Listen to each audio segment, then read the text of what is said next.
Botad police station ખાતે in charge એસપીની અધ્યક્ષતામાં શાંતિ સમિતિની મીટિંગ તેમજ શહેરના મુખ્ય માર્ગ પર ફ્લેગ માર્ચ યોજાઈ રાજકીય, સામાજિક અને આગેવાનો અને નગરજનો હાજર રહ્યા હતા. આગામી દિવસોમાં મુસ્લિમ બિરાદરોનો બકરી ઈદનો તહેવાર આવી રહ્યો છે.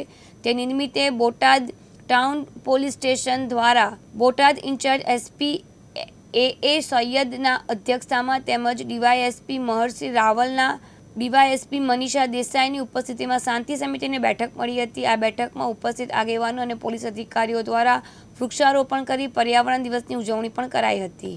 સર, આજે બોટાદ શહેર ખાતે શાંતિ સમિતિની બકરી ઈદને લઈ અને મીટિંગ યોજવામાં આવી છે.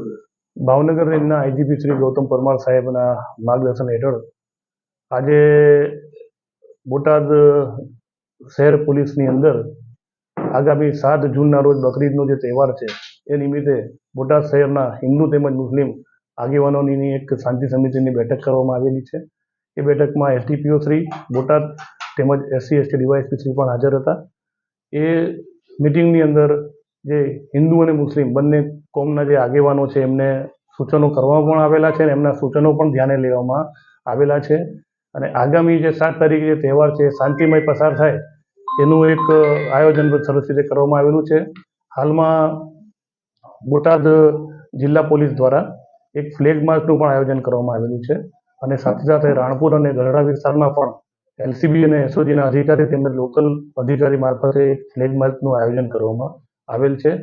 આજે 5 જૂન વિશ્વ પર્યાવરણ દિવસ નિમિત્તે આજે હિન્દુ અને મુસ્લિમ કોમના આગેવાનોને સાથે રાખીને બોટાદ પોલીસ સ્ટેશનની અંદર વૃક્ષારોપણનો પણ કાર્યક્રમ કરવામાં આવેલું છે.